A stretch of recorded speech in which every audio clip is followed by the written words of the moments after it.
Welcome back to Instigating with Clarkey and Drury, and we're very pleased. Clarkey and I are very thrilled because, listen, our boatmen are in the Grey Cup final.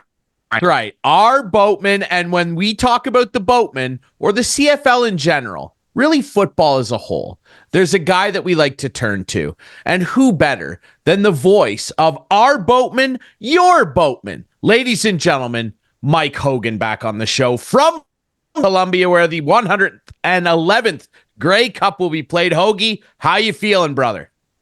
I'm here. I'm good. I'm just glad that you're now into the our boatman thing. That's good. Right? What did I tell you last time? That's right. Good. It took me a long time to get him there, Hoagie. You the man, Clarkey. I'm in there. Full cop.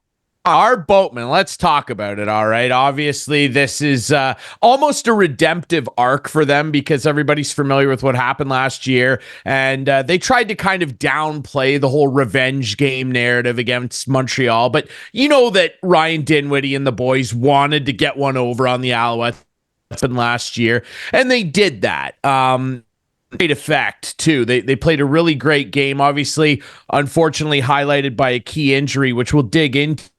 Overall, when you look at how they played in that East final, a big time narrative shift from what we saw last year. Well, if you're going to win in the playoffs, you have to do it in all three phases. And last year, the Argos defense was spectacular in the Eastern final. I think people forget about that. Cody Fajardo threw for 175 yards. William Stanback, the running back, ran for 15, and the Argos had 7 sacks that day. But they gave up a special teams touchdown, and the offense just was the worst it's been in the 4 years of Brian Dinwiddie's coaching. This year, they got their own special teams touchdown on a 71-yard punt return by Janarian Grant.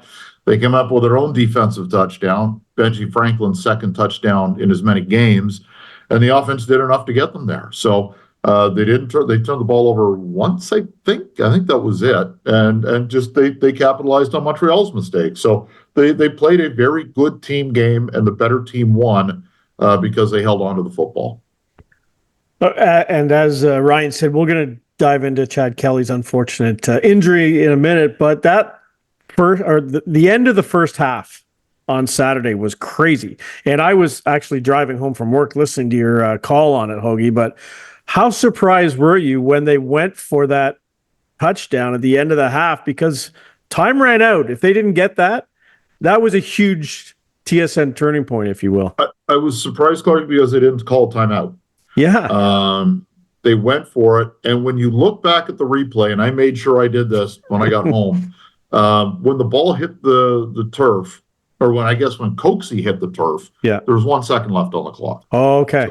So there, it ran out. But if it had have gone incomplete, there would have been another play, which would have been the field goal. But I thought, and my color commentator Ben Grant thought the same thing. Yeah. But I think if they had have gone back and looked at the replay, should they needed to have done that, that there would have been one more Argo play. It would have been for the field goal, but it was a risky move. But I loved it. Oh, you're if you've got a big gun, you don't leave it in the holster. And from that spot on the field, that's almost exactly the same spot on the field 2 years ago that Kelly threw on to Coxie, who made a diving one-handed catch, and TSN named it the play of the year in the CFL. Like almost exactly to the square foot that he made that catch. So, those two, it was kind of the same thing where Kelly just trusted his receiver to make a 50-50 catch. And I don't know if there's a better receiver in the CFL for making contested catches than Damani Coxie. So it was a calculated risk, and in this case, it paid off. And the Argos probably don't win the game if they don't get it. Because up to that point, Kelly hadn't exactly been doing great up to that point, had he? No, and then all of a sudden he looked like Chad. Yeah. He had hit Coxie for a big play the play before to get them down to the 20, and then goes right back to him again on the next play. And thankfully the Argos at work. But man, when Coxie is on, he's just a special receiver. Mm-hmm. Well, having trust obviously in Coxie, and I mean, like he made spectacular plays all year for them in conjunction, of course, with Chad Kelly when he returned. Well, Argos are going to have to trust their coaching and their offensive line and really that entire unit, with Chad Kelly, unfortunately, not going to be able to play after just a really, really terrible injury, Hoagie.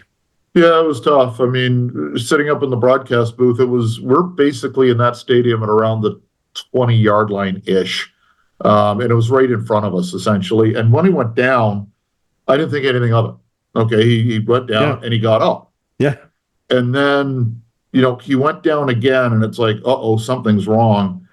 And then I saw the offensive lineman turn around. And Dejan Allen, the all-star right tackle, went down on all fours and screamed. Mm-hmm. And I said, okay, there's something really wrong here. And from our angle, it didn't look like there was anything wrong. And then we saw the replay and knew that everything was wrong, because ankles and feet aren't meant to go in that direction. And it was. And it was a clean break, and the foot was just hanging there, essentially. They put the air cast on him. He went right to the hospital. He had the surgery Sunday morning.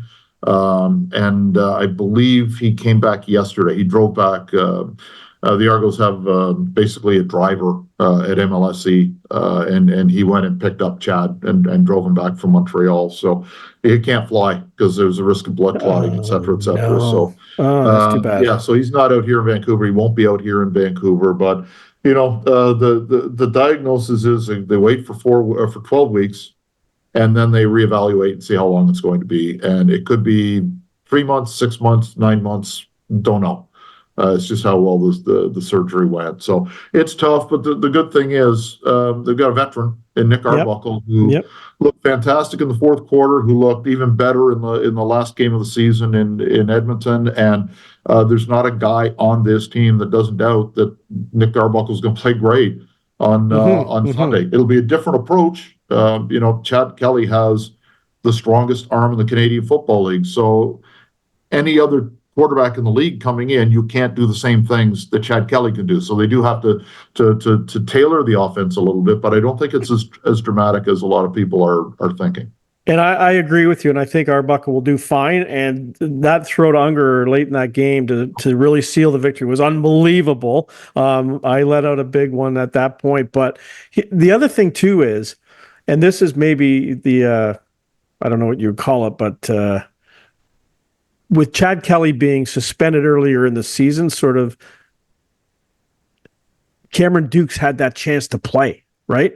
And he's a guy who can come off the bench, right? A silver lining. That was the word I was looking at. Sure.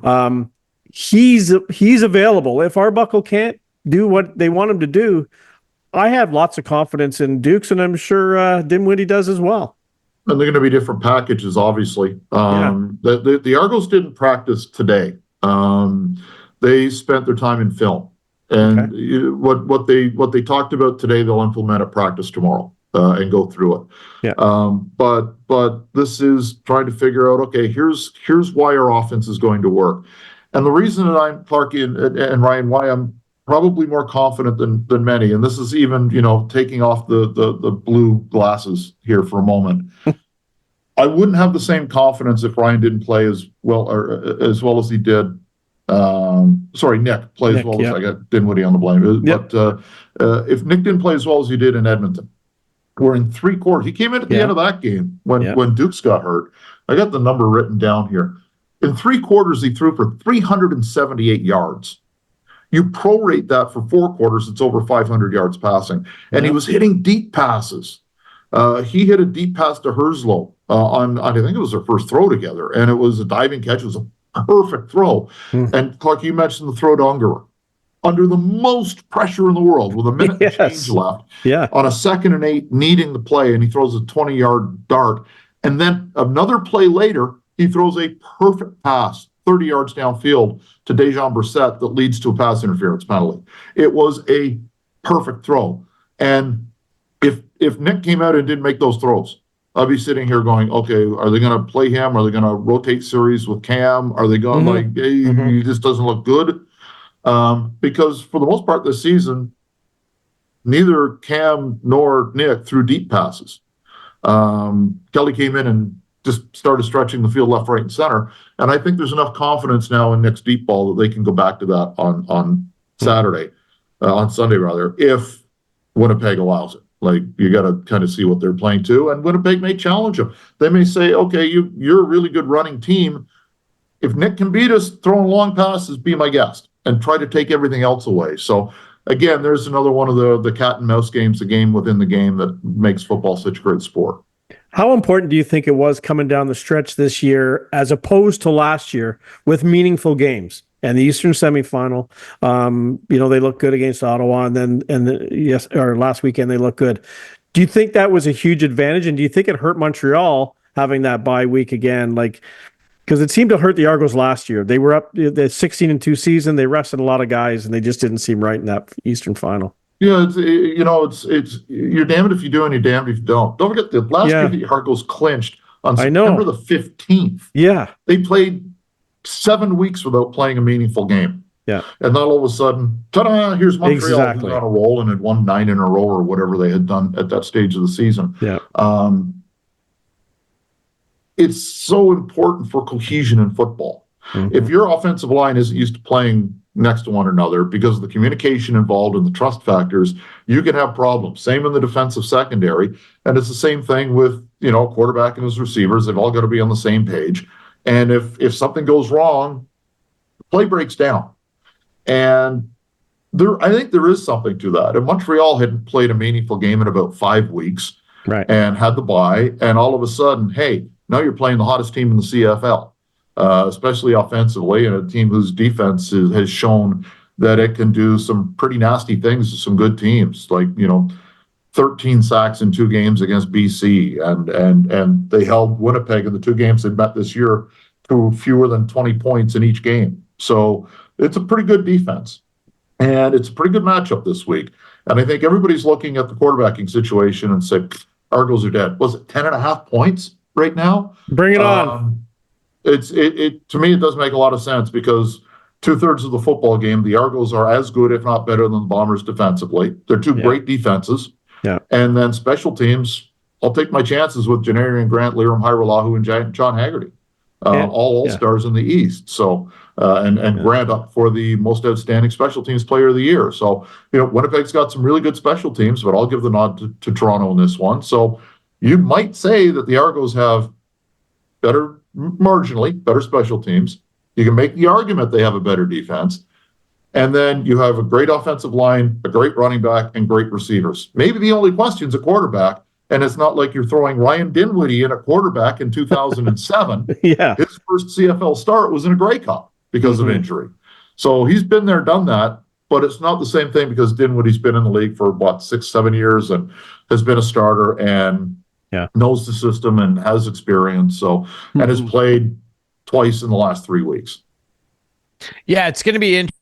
I mean, you talk about defensively, and they always seem to have a good defense. The only defense this year that allowed sub 400 points, they only allowed 366. But I don't see a big gulf in them and the Argo. And, with the way that plays defense, they can be very aggressive, fast defense. You bring up obviously the great run game that Toronto can supply. I mean, how critical is it that they get Kadeem Carey going early? Because, Buckle, he knows what he's doing out there, like we've touched on. Being able to establish that run game is going to help him settle down. How critical is that? I don't think they have to get Carey early, but I think they have to get him. And the reason I say that is Winnipeg might come up and put an extra guy in the box. They may say, hey, Kadeem Carey, you're not going to beat us.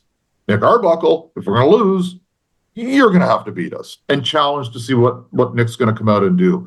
So, and then if Arbuckle starts throwing the football, they've got to take a little pressure off. They got to move back. They got to drop linebackers as opposed to coming forward all the time. And then you open up the holes for Carey. So, I think you've got, Edmonton, along with Edmonton, I think you've got the 2 best running teams in the league in Winnipeg and Toronto. I think most people would give a nod to Oliveira over Kadeem Carey, but we're really happy with Kadeem Carey. One of 3,000-yard rushers in the CFL this year. He's a really good back, great blocker, runs hard.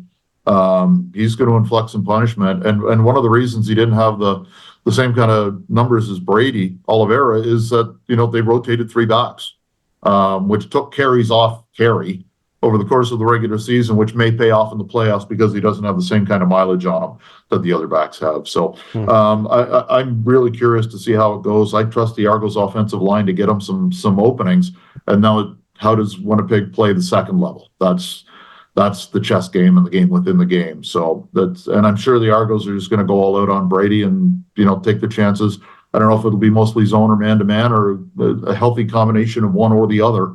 But I'm curious to see, again, you don't know what these coaching staffs are going to do because they're coached up really well, both teams. We'll talk about those coaching staffs because there's an interest that you could paint both directions here with the two men that are in charge of these football teams. And that's obviously Ryan and Shea. Now, obviously, both of them have credentials. Either of them were a free agent tomorrow, every team would be calling them. But, Mike O'Shea, like these Bombers, they've been involved in this game an awful lot in recent memory. And it isn't always exactly their way. And at times in some of the losses, I mean, last year, there's been some critical mistakes along the way in the penultimate game. Narrative here. If the Bombers lose, if the Argos isn't going to happen. Our boatmen are going to get if either happens on both sides. Paint the narrative like to both fan bases. Start with Mike O'Shea. If he loses, then what's going through the mind of Bombers management and fans? We got to get better in the big game. It's tough to look at a team that loses a Grey Cup game in a close game and go, "There's a problem in that city." As you said, Mike O'Shea's turned that franchise around. Don't forget, in Winnipeg, they wanted to fire him in year 2. It was amazing he kept his job. And what's he done? He's taken them to 5 straight Grey Cups, which is astonishing. This is like if you're an NFL fan and you're just kind of not into the CFL, it's like saying Marv Levy's a bad coach because he got them to 4 Super Bowls in a row and didn't win any of them. He was a spectacular coach. And O'Shea he's helped change the mindset in Winnipeg. They hadn't won a Grey Cup in 30 years. It was over 30 years between 1990 and so it was like a long time between Grey Cup wins. And Calgary had been the alpha dog in the CFL, and then Winnipeg said, "Move over." And now the Argos are trying to do that as well. And they've been to the Eastern Final 4 years in a row. They've won the East 3 out of 4 years. And now we got to get up to Winnipeg standard where we're not just winning the East every year or getting to the Eastern Final every year. It's getting to the Grey Cup every year and then winning it every year. That's the goal for every organization. But I think you've seen Mike O'Shea and the Bombers climb that hill, and they're at the top of the hill now.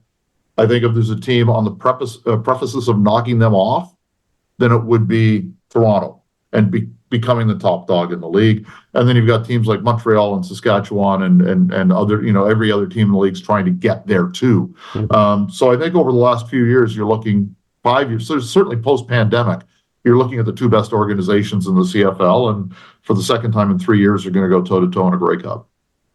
If Dinwiddie ends up on the lose list, what are fans in Toronto saying? Probably saying, sucks about the injury to Kelly. You think he has an out there with the injury? I think he would, and it depends on how it goes, but, Ryan Dinwiddie's a hell of a coach. His playing calling is exceptional. I'm really curious to see what his script looks like in the first dozen plays that they run on Sunday, because there's a method to the madness, and what they run, while it may not be successful all the time in the first half dozen to dozen plays, it's setting something up for later in the game where they can run something off what they've already shown. So he's exceptionally good at that.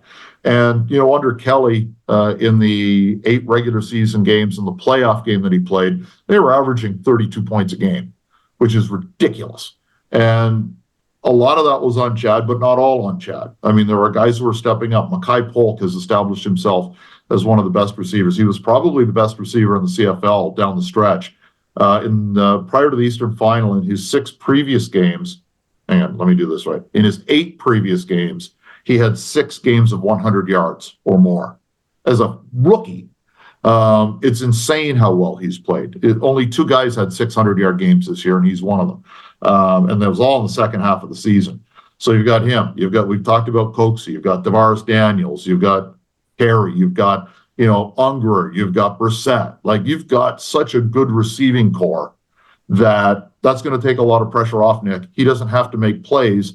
He's just got to get the ball in the hands of his playmakers. And I can guarantee you, as head coach, getting back to the Dinwiddie aspect of this, he's coached him up really well. But whichever team loses this, I don't think there's going to be a call from the fan base to oust the head coach. No. Because these two coaches may be the best two in the league right now. Mm-hmm. I agree. Well, Hoagie, you're the best in the league at what you do, and that's why we turned to you to have you on the show. We're ecstatic that our boatmen are back in the great. Yes, sir. Our boatmen, yes, sir. And all right, before we let you go, quickly, you start score predictions. You want me to predict the score? Okay. Argos 3,906 and Winnipeg -9. How's that? I like that. I what like do you that. want me to say? I work for the team. No. I want Clarkey. I want Clarkey to give me his score prediction. Yeah, I know you two. Yeah. I know what you think. I'm Hoagie. thinking a 32-20. Hang on. Give me. I know what your heart says. Give me both of you. Give me what your head says, because I know there are Argos. I know there are Argos, but the Argos, unlike other MLSE teams, actually perform well in the playoffs. First of all, they do. Yeah, that hurts me to say, but they do. Wow. They have Winnipeg's number. I know it's different teams that play, but they have Winnipeg's number. They're going to win this game 32-20. There you go. Wow. 32-20. Give me 24. Say that again. You cut out on me. 30-24. So very okay. So you're in the same ballpark. Yeah. That's good. Yeah. 30-24. You know that the Bombers and Argos have met 7 times in the Grey Cup, and the Argos have won all 7. I know. That's what I said. They have their number, man. That's crazy. It is crazy, and it's the Argos going to continue. In a row. Yeah. Last loss was in the building just over my shoulder in 1987. Wow. It's about to be 8 times. How about that? I remember 1983. That's for sure. In that building, just Joe over Barnes to Cedric Minter, backs in, touchdown. It's awesome. It was. Let's go. It's going to be fantastic. 111 Grey Cup. Boatman versus the Bombers. It's going to be fantastic. You can listen to Hoagie. He'll be there. That's what you should do if you're not in the building to see the Jonas Brothers at halftime. Hoagie, he'll have you covered. Hoagie, it's great to have you on, brother. Good luck to your Eagles, which I'm not on the bandwagon of, but best of luck to your Eagles going forward. And you can bet we'll be tuned in cheering for our boatman. Thanks for doing this, brother. Enjoy BC. Go Argos. Absolutely. All right, we'll take a quick break. When we come back, lots to talk about in the sports world. There's new members of the Hockey Hall of Fame. The Leafs are playing my Caps this week. We got to talk about that, Clarkey. That's next on Instigating.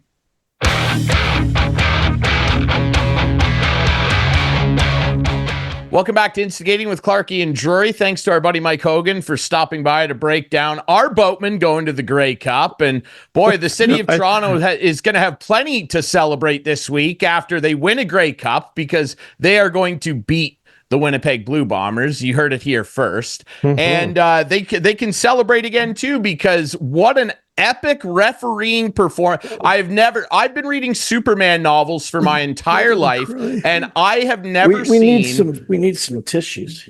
I have never seen. I don't need tissues because Adam, my team outplayed a team tonight. I'm comfortable with how my team played. That's what I always hear. I'm comfortable with how my team played. Overcome it. They do, because they actually want to Stanley win the Cup. game. They don't need to overcome things. They don't need to overcome things. Whenever I whine about the referees, you tell me one thing: overcome it, win the game. You didn't win the game. We do overcome it. We have a better record. We have a better record, a Stanley Cup in color TV, and guys that actually play like star players. So we don't need to overcome anything. But tonight was just an absolute disaster from a refereeing standpoint and from a league review standpoint. Okay, let's go through everything.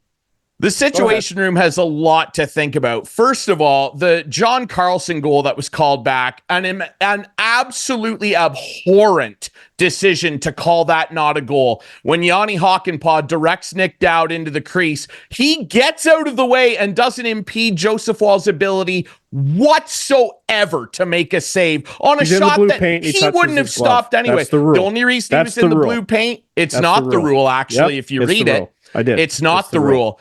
The player has to make a clear attempt to get out of the way. He did. He doesn't even touch Woll. He knew it wasn't a goal. He didn't even celebrate the goal. He knew it wasn't going to count. He did celebrate the goal because he was going to the bench. Okay. He was going to the bench. Next. And Joseph Woll, because he's Joseph Woll, wouldn't have stopped that shot if there was no one in front of him anyway, because he can't. Because it's John Carlson, one of the best offensive defensemen in the league. It doesn't say that. So that got washed. I'm sorry to say. Anyway, it does. He makes a clear attempt to get out of the way, and he also doesn't impede. Yeah. The rule is that you can't impede the goaltender's ability to make a save, and Nick Dowd did not do that in any way, shape, or form. No way he impeded that goal. That took 2.5 minutes. They got to put a time limit on these. It's embarrassing. No, they got to. And I see it at the OHL level too. If you can't make a determination in a minute. It's embarrassing. They didn't get it right. If that's not a goal, then this isn't a sport. It's not a sport anymore if you're not allowed to score goals. I do watch it because my team's good. Okay, so overcome anyway. Yeah, and they did. And then a myriad of brutal things happened on the way. And I really don't care. Like the boarding call on Holmberg when he hits the guy from the side. That wasn't a penalty at all. That was terrible. That was terrible. That's a terrible call. It's not boarding. It's a hit. That's right. Yeah. It's a hit. That's right. And see, unlike a lot of people, and you'll laugh and I don't care, I'm able to be unbiased. I'm sorry if you don't think that the John Carlson goal is not a goal. If you don't think that's a goal, it's debatable. This isn't a sport. I think it's debatable. It's not debatable at all because he doesn't touch Joseph Woll. It's going to go either way. It's going to go either way. Terrible. Anyway, then after that, I like this kid a lot. And the Leafs got their doors blown off in the first 2 periods. They were terrible. 5th straight game where they've had under 20 shots after 2 periods. It was terrible. They played awful. They had a great third period. And this is what they do. They leave things too late. They got away with it tonight. But I don't dispute that one bit. I would feel so comfortable. At the end of the day, I would feel so comfortable playing that team in the first round. The Caps would win in 5 the way they played tonight. Mark that down, Adam. They had a tough third period. If the Capitals were way better than them. They played harder than them. They outcompeted them. Our goaltender was better than yours. It was, Logan Thompson might be playing his way onto Team Canada right now. Who had more shots? He has been stupendous. Yeah, in the third period with all those power play part of the game. And then some insane stuff happened after that too. Mitch Marner, a beautiful shot to tie the game. Like Mitch Marner, whether you agree with the penalty call or not, which if that's a penalty on Nick Dowd, who got his face taken off earlier in the game, and we'll talk about that too. If that's a penalty, fine. Mitch Marner, I've said it 100 times. He's going to get $14 million a year. He keeps on stepping up with big plays. What a beautiful shot by Marner to tie the game. And Tavares with the opportunistic breakaway in overtime, and a nice finish by Tavares, who's actually playing really well too. I certainly hope they don't re-sign him, but what a play by him in overtime after Ovi had 2 great chances and just couldn't get one. The end of Johnny the game T was the catalyst on the first goal too. He was. The play on the first goal was disgusting. It was disgusting. He walked Matt Roy. Rasmus Sandin got caught puck watching, and he was awful. McCann. Once again, defensively, he's usually Sandin was spectacular tonight. Outside of that, maybe offensively, he was great. Danced on the blue line a lot. Should have had 2. That's what he does. That's what he does. He dances on the blue line. He made 3 really good defensive plays in the second period and should have had 2 assists, one of which was on a Carlson goal that should be a goal. And then at the end of the day, the Leafs made a valiant effort in the third period, and I'm not that upset. Like, the Caps didn't have their best period. The refereeing was terrible. And Protas tripped with a wide open net. I still heading haven't into seen the neutral zone. I know. I'm lost on follow other people. Protas tripped with a wide open net. The Washington fans, maybe. Well, it was on television. Protas tripped with a wide open net. Generally, that's an automatic goal when you trip somebody with no defenders back and the net's empty. That's generally an automatic goal. He would have scored if he hadn't been tripped on the way. A guy that's 6'6". I just want to see this because honestly, Ryan, I watched the game. I'll find it. And honestly, I watched it on what's the Caps Momentum or something. I watched the game on the Caps Monumental. I watched the game on the Caps channel, and honestly, they didn't complain about anything. And I'm being honest. That's because Joe Beninatti's the best in the business. He didn't say that was a bad call. Do anything. Nothing. I know, because him and Craig Laughlin very rarely ever say anything. They very rarely say anything about the officiating unless it's egregious. And one egregious moment happened, like, whatever. I'm sure Leaf fans are watching this and they think I'm an idiot, and I don't care because I know my team is good, and they don't need help. I can't believe that Matthew Knies was not assessed a 5-minute major penalty for taking Nick Dowd's face off. Clarkey, I don't care. He's getting out of the way. Tell me he's not targeting him. Nothing. He's getting out of the way? Yeah. Why is Matthew Knies skating into the middle of the slot in his defensive zone? Tell me why he's doing it. Why would he skate?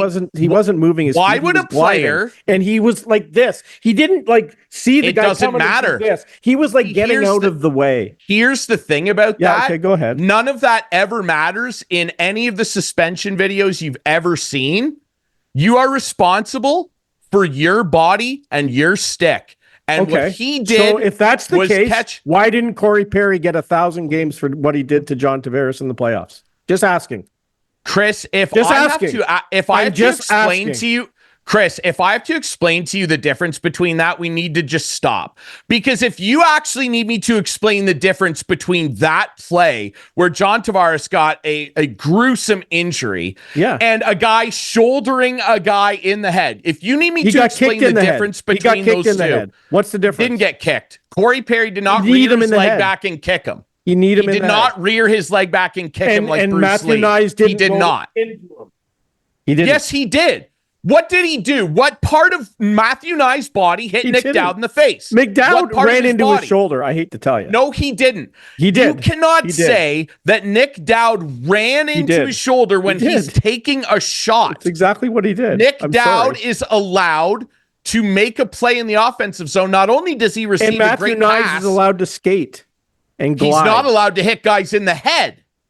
It was incidental contact. And if Tom Wilson made that hit, I'm not disputing that 50 games. Yeah, probably. There's the problem right there. You have to be, they tell us all the time, you have to be responsible for your body. I like the kid. I'm not saying he did it on purpose, but he did hit him in the head. It was incidental contact. It doesn't matter. Yes, it does. It wasn't incidental. It's in the rules. It wasn't incidental because he sees him. He skates into the middle of the ice to play the body. I think the Matthew Knies isn't stupid. Matthew Knies isn't stupid. He knows what he's doing. He's skating into the middle of the low slot where an opposing player has a chance to take a shot from the most dangerous spot on the ice. He skates into the middle to try and initiate contact to stop that from happening.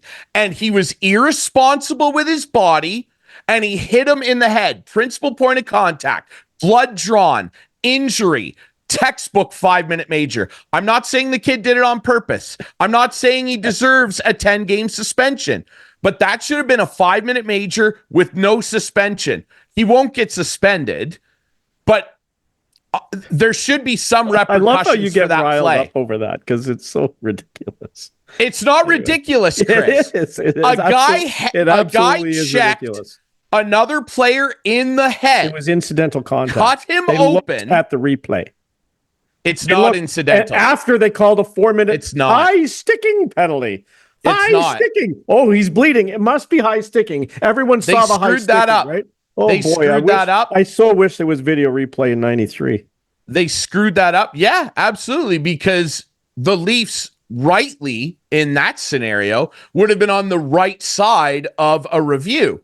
The referees screwed up and they made the wrong penalty call, which should have been a 5-minute major check to the head. And instead they called a 4-minute double minor. Well, if it was a check to the head, he'll review, get fined and maybe suspended. And he probably should. The Department and of I don't think that they will look at should. it then. And I don't think that should have been what happened. The ideal scenario here is a 5-minute major. It doesn't matter if he didn't mean to do it. They looked at the replay, right? Let's move on. They looked at the replay. You can't change the call, though, after you made a call. No, you can't change it to another penalty. Yes, you can. You can't.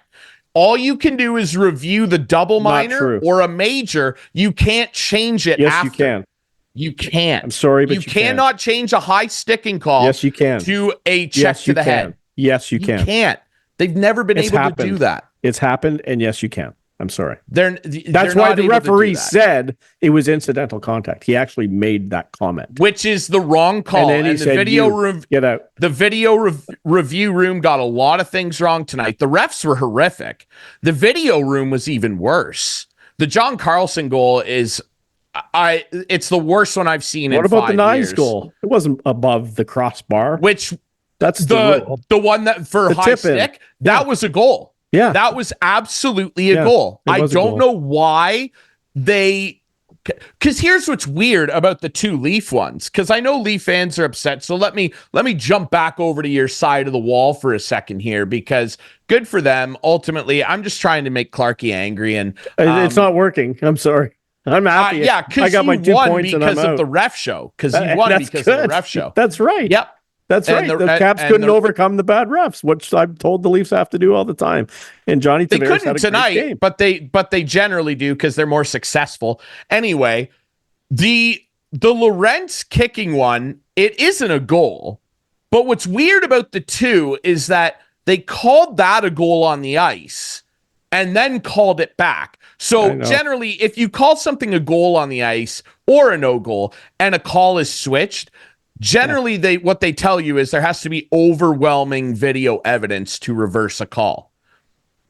I guess in that instance there was. But what's weird about the 2 of them is that they initially got that call wrong on the Lorentz goal and then called it back because he kicked that puck in. And believe me, if that had happened against the Leafs, I would have said no goal. No doubt about it. Let me tell you why it's not a goal. If Lorentz kept his foot on the ice, it counts. You're not allowed to. It's not kicking. It's propelling is the key word. Yes. And what gets him ultimately in trouble is that the leg he directs the puck into the net. It's like you can't do that with your arm or this with your head. It's the same thing. I get it. It was the right call, man. I agree. If his skate blade was still on the ice, though, it is a goal. I know, which is the stupid part about it. I know. It's dumb. It should just be a goal. And if he did the exact same thing and turned his skate and moved his leg and it hit his skate, it would have counted because it wasn't a distinct kicking motion. Yes, because if your skate blade... It's so stupid. I know. If your skate blade's on the ice and you're skidding along, you can turn it goes in. It would count. As long as you're not kicking it. Unfortunately, he lifts his leg off the ice. So by like the most gray area part of the rule, it's not a goal. Yep. But they call it a goal initially, call that one back. The Nyes one is the one on your side of the ledger where I'd be legitimately upset because outside of what should have been a 5-minute major, a John Carlson goal, and a trip on Protas, on the Leafs side of the ledger, they don't need to pull their goalie. Well, no, they still would have because the Carlson goal counts in real, actual, legible hockey in a league that says it has rules.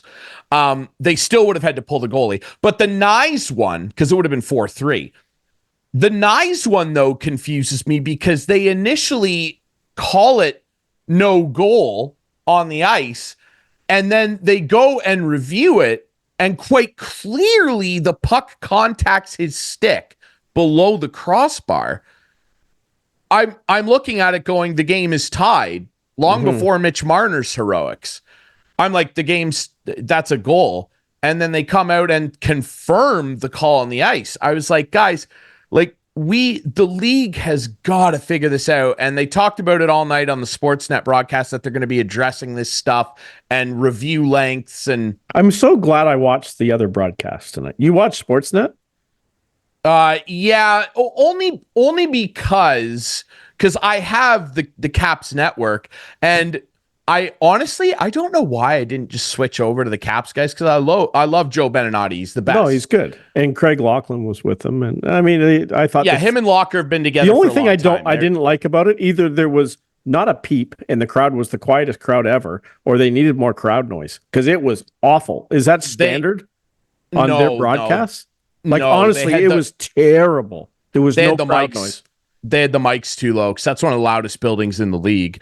They had the ambient noise too low. I noticed it sometimes on it was awful. Local broadcasts. That was the only thing I didn't like. I liked the broadcast.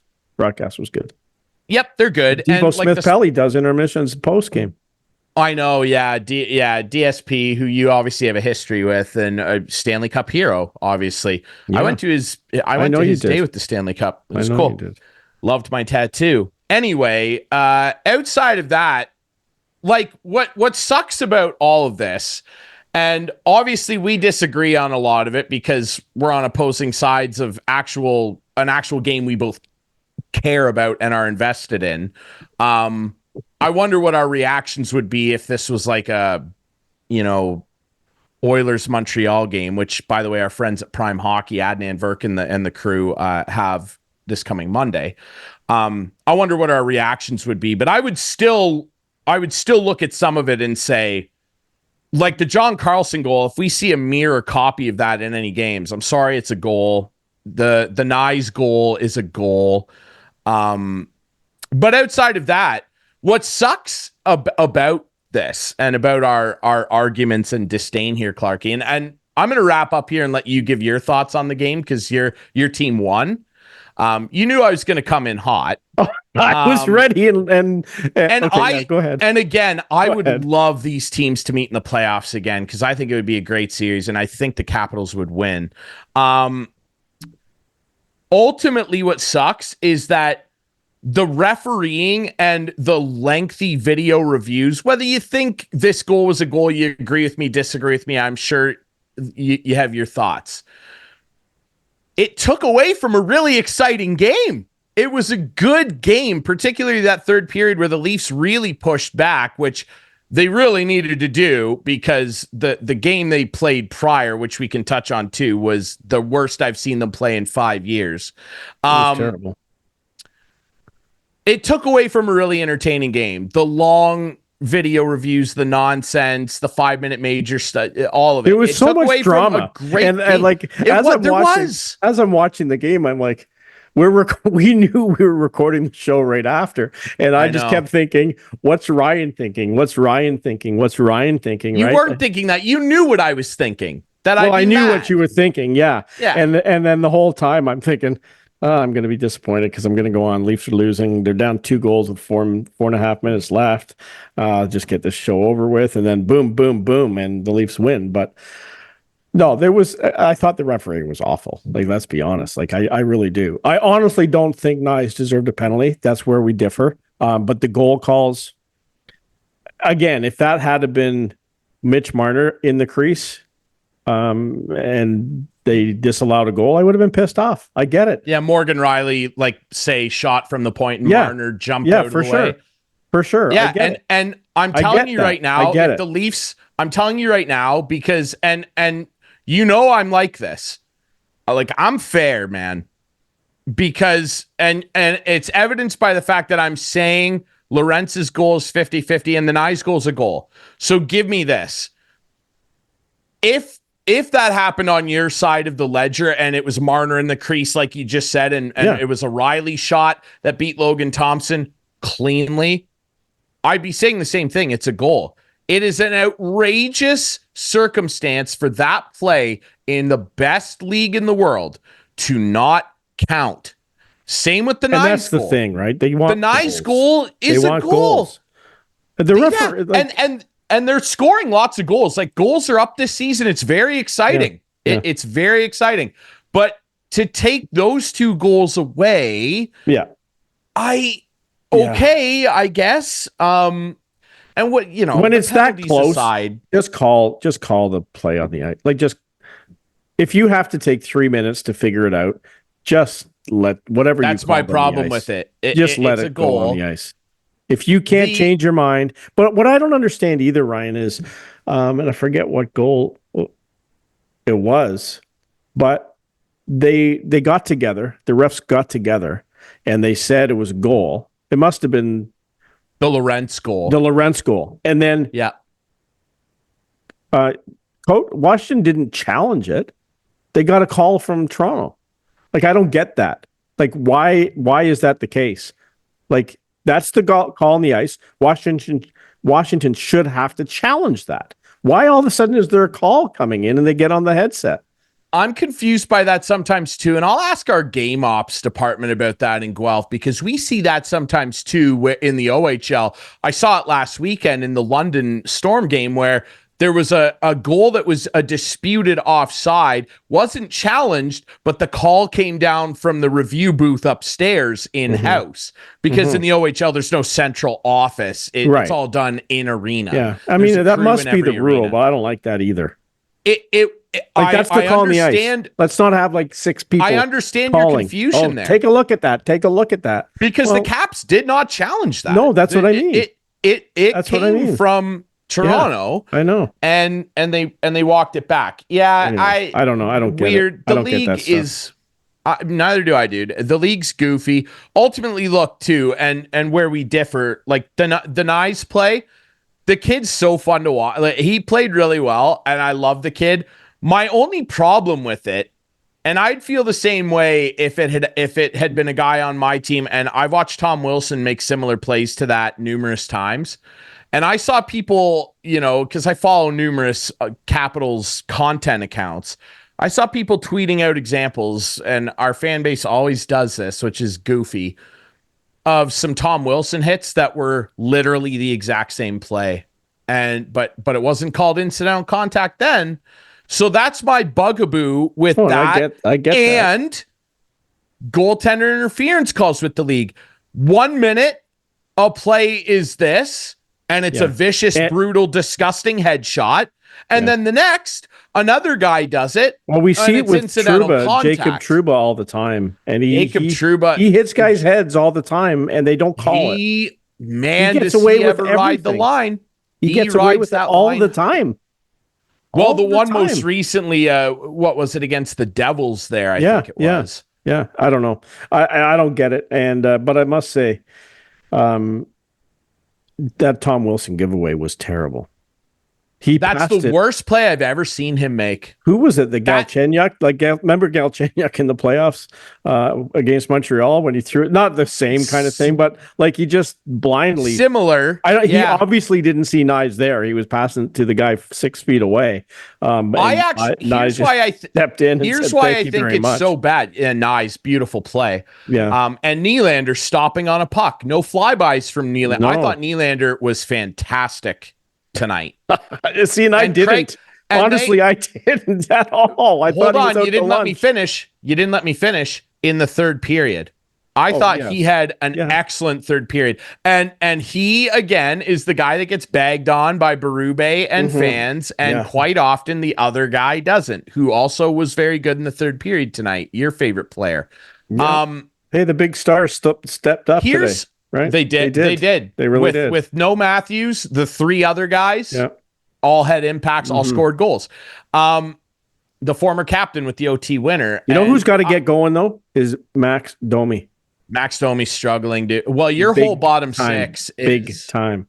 Yeah, but the problem is he's not in the bottom 6 right now. That's the problem. I know. But like the depth scoring of the Patch Leafs... already. Poor Patchy.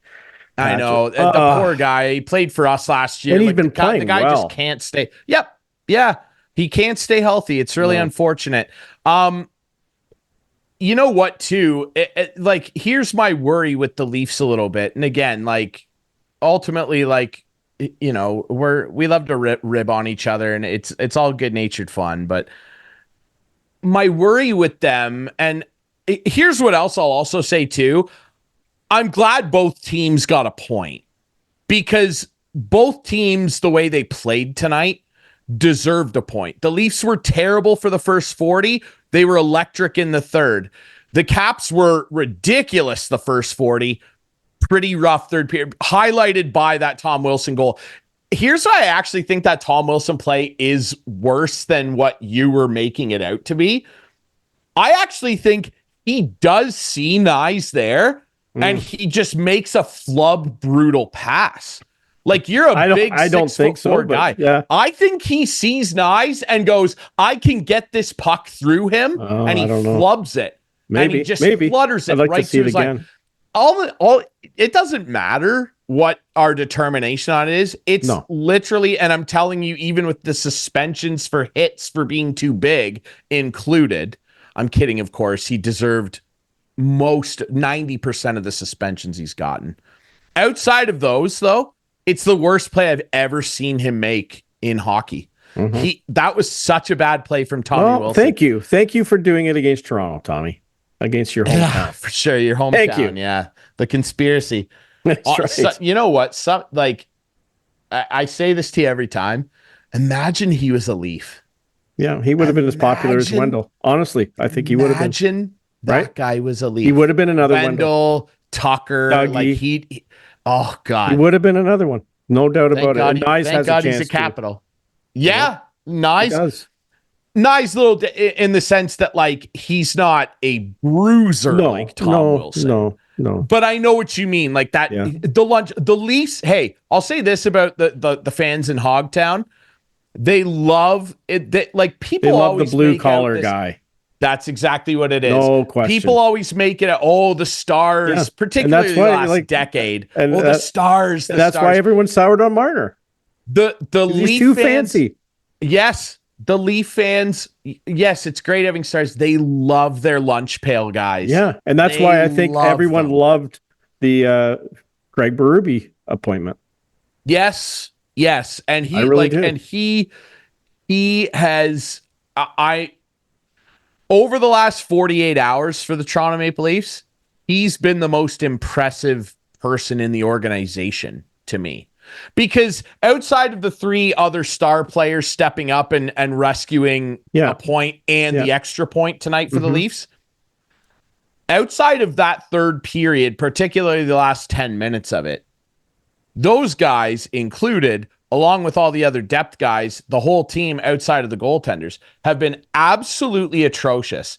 Now, it's coming off a stretch of good play, 3 straight wins, divisional ones too.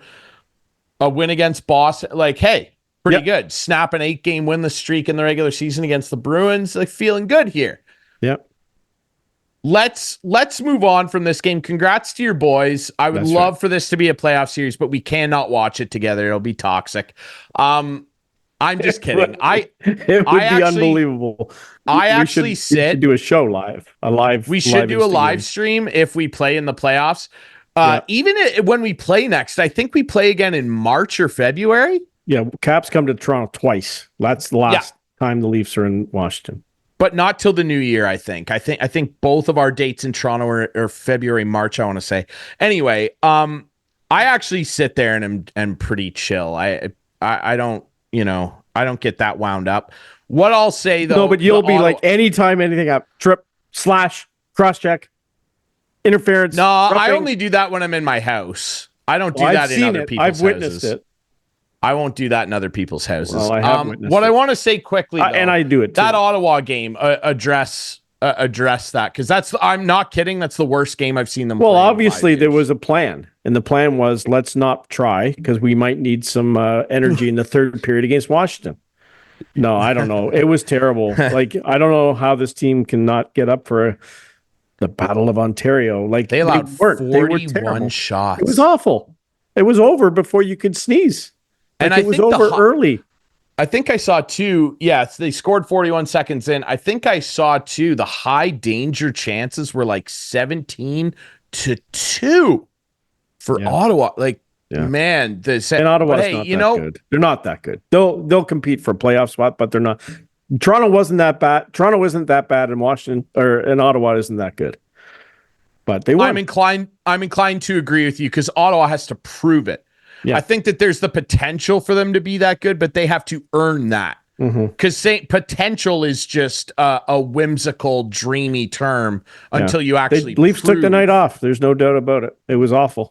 It seemed that way, buddy. Congrats to your buds. I want to say as well. You know, we're almost out of time here. Yeah, we got to get to our couch potatoes. Yeah, we got to get to our couch potatoes. Go right ahead.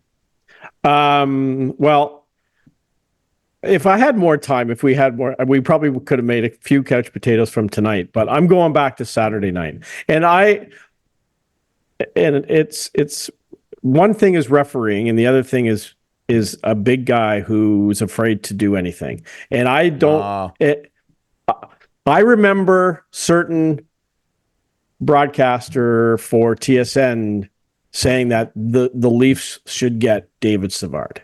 And David Savard would solve all the problems the Leafs have because he's one of the toughest guys in the league. David Savard, very, very cheap, cross-checks Domi here. Boom.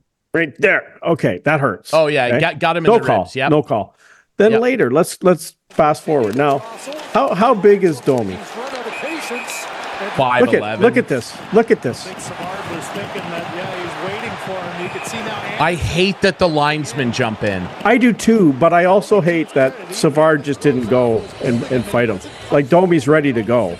And it's like, are you kidding me, Savard? Why wouldn't you fight this guy? Like, that is not what the Maple Leafs need. The Maple Leafs need a guy who would just drop the gloves and drop little Max Domi. That's what they needed. And so the whole thing just sort of, I laughed thinking, I mean, experts are experts and they get paid well, but this is not who they need. Well, David Savard is not who the Leafs need.